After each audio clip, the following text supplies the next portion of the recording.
Sabe quando a gente pensa em Westeros, o que vem na cabeça? Guerra, né? Traição, invernos que não acabam mais. Mas e se eu disser que nem sempre foi assim? Que existiu uma época diferente?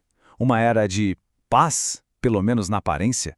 Quase um século antes de tudo que a gente conhece, com os Targaryen no poder? É para essa Westeros que a gente vai viajar agora. Então, a grande questão é essa. Como é que era Westeros antes do Rei Louco, antes de toda aquela confusão? Pra gente poder mergulhar de cabeça nessa história, a gente vai ter que meio que dar um reset, sabe? Esquecer um pouco das guerras que a gente já conhece e entrar numa era que era considerada de ouro. Isso tudo, quase 100 anos antes dos eventos de A Guerra dos Tronos. Ok, então pra gente se localizar na linha do tempo, pensa assim, a dinastia Targaryen tá no auge do poder, só que já não tem mais dragões, né? O último morreu faz uns 50 anos. A gente tá bem no meio do reinado do chamado Bom Rei Daeron II, e esse período foi de tanta prosperidade, de tanta calmaria, que ele vai ser o palco perfeito para os nossos heróis aparecerem. E nossa, que palco, hein? Imagina só uma Westeros diferente. Uma Westeros cheia de torneios, festas, sabe? Uma calmaria que, convenhamos, era coisa rara por lá. E é bem no meio desse cenário, dessa paz toda, que um cavaleiro que ninguém esperava, está prestes a começar a jornada dele. Olha, a palavra que define essa época é estabilidade. O poder dos Targaryen parecia inabalável, absoluto. E o reino todo vivia essa tranquilidade que era muito rara. Sabe aquela calmaria que a gente desconfia, que parece que vem bem antes de uma tempestade daquelas? Então, é exatamente isso. Bom, chegou a hora de conhecer o nosso protagonista. Mas já vou avisando. Esquece aqueles heróis cheios de pompa, de casas nobres. O nome dele é Dunk. Um cara simples, um jovem que, por um acaso do destino, ou melhor, da morte, foi empurrado para uma vida completamente nova. E a história dele começa de um jeito bem melancólico, num funeral solitário. O mestre dele, um cavaleiro andante, que é basicamente um cavaleiro sem terras, um tipo de mercenário, acaba de morrer. E ele deixa pro Dunk o quê? Uma armadura que mal cabe nele, uns cavalos magros e uma decisão enorme, assumir o lugar do mestre, virar cavaleiro, mesmo que, na prática, ele não tivesse direito nenhum a isso. E essa frase, nossa, ela diz tudo.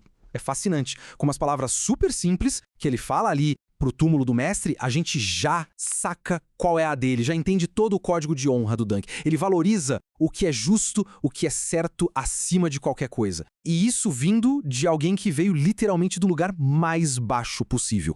E essa comparação aqui mostra bem o tamanho do buraco entre o sonho e a realidade, né? De um lado a gente tem o cavaleiro ideal de Westeros, nobre, rico, todo polido, e do outro tem o nosso herói, o Dunk. Um cara gigante, sem um tostão no bolso, usando um cinto de corda e com uma ingenuidade que chega a ser perigosa. Ele é, sem dúvida, o maior azarão que se pode imaginar. Pois é, mas a jornada solo do Dunk não dura muito. Tudo muda quando ele para numa estalagem qualquer para descansar. É ali, nesse lugar simples, que a segunda peça-chave da nossa história aparece. E vai se formar uma das duplas, sério, mais queridas e icônicas de todo esse universo. E o encontro deles é muito bom, é cômico e ao mesmo tempo já deixa uma pulga atrás da orelha. Imagina a cena. Aparece um moleque, magrinho, careca, com uma língua afiadíssima que se apresenta como Egg. Ele simplesmente não aceita não como resposta. Ele bota na cabeça que vai ser o escudeiro do Dunk e ponto final. Não importa se o Dunk quer ou não. Só que tem alguma coisa estranha com esse tal de Egg. Umas coisas não batem. Pensa bem, como é que um órfão qualquer sabe tanto sobre os brasões, sobre os lordes das grandes casas? Por que rasparam a cabeça dele? E essa ousadia toda, isso não é de um garoto de estalagem. O mistério em volta dele só vai crescendo. Então tá. A nossa dupla improvável finalmente chega no destino, o grande torneio de Val Freixo. Para Dunk, aquilo ali é a chance da vida dele.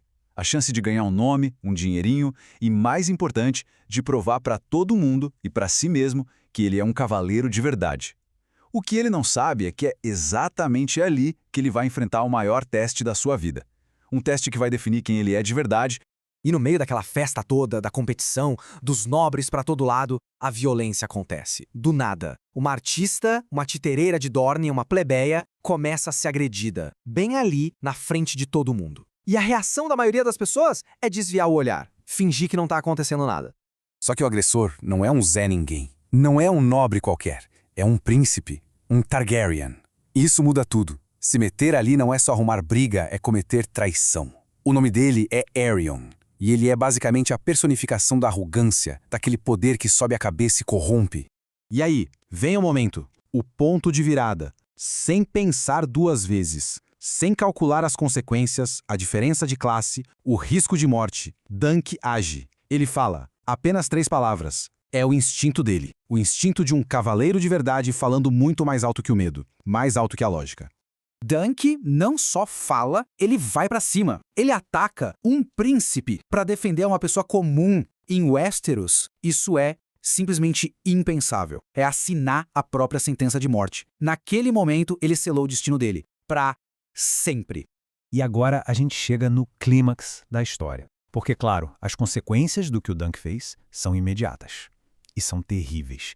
E tudo isso vai levar a um dos julgamentos mais raros, mais espetaculares que os 7 reinos já viram.